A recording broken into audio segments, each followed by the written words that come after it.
Could money from old rope help supersize your business, or money for old rope? It's said both ways. And it's one of those idioms. I had no idea what it meant. I kind of thought, well, maybe you recycle rope or something and that's how you make some extra money, but that's not what it means at all. And although you can search on the internet and find a lot of sites and folks giving credit to the sailing days, and it turns out that they use, and you see this a lot. Actually, I had to dig to find the real truth about this particular meaning of this idiom and etymology of this idiom.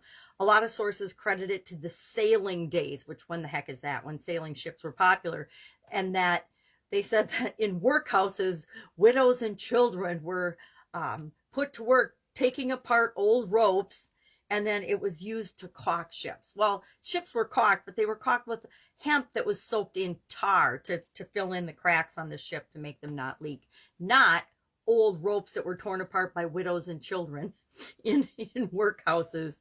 And the saying is from England. It actually didn't even really appear until the 1930s when James Curtis used it in Gilt Kids. It was called his work. And so that was long after sailing ships were popular, right? It was during World War II. And they think that money for or from old rope was a saying in the British Army. So that would have been in World War I, the 1930s, etc. Became popular in World War I, and then in 1930, 36, etc. James Curtis used it in his, assuming that it was common knowledge and common phrasing, and that people would know what it meant when he wrote his book in 1936.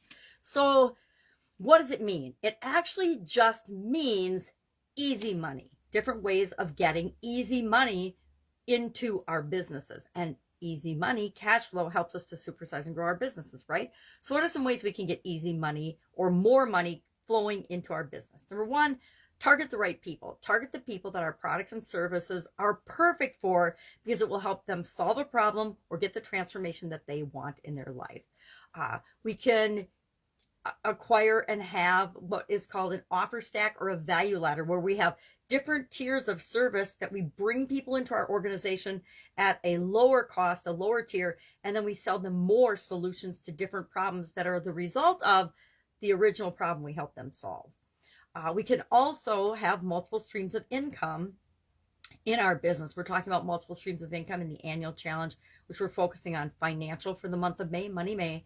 And we talked about, I think, like 25 different types of income streams that you could add to your life, not necessarily your business, but your life. But many of them would definitely apply to your business. You know, have a mailing list, create a course, create an ebook, or write a book that brings people into your business. Find ways to attract people to your business.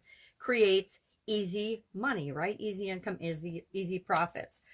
Create an app. I've created an app. I've written a book. I've done many of the things on this list that I shared today in the challenge, but you can do many, any, or all of them in your business. Your business can invest in real estate and have real estate income coming into your business, depending on the nature of your business. So there's a lot of different ways to find what and a lot of people call easy money, by adding different streams of income, especially into our business as we're growing and supersizing. So as we go from stage to stage in our growth, we have the cash flow and the finances. We're not out trying to raise money or trying to drum up capital or resources that we need to go to that next level of growth. So curious, have you heard this idiom? Again, it's a new one for me. Money for old rope, money from old rope.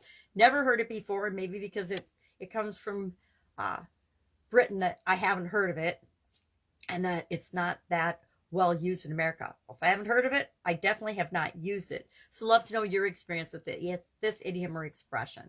Share in the comments below, and I will be with you tomorrow with another interesting financial idiom, financial well-being, or financial related idiom for this month. And if I can help you in any way, ask. Otherwise, have an awesome weekend, and I will see you tomorrow.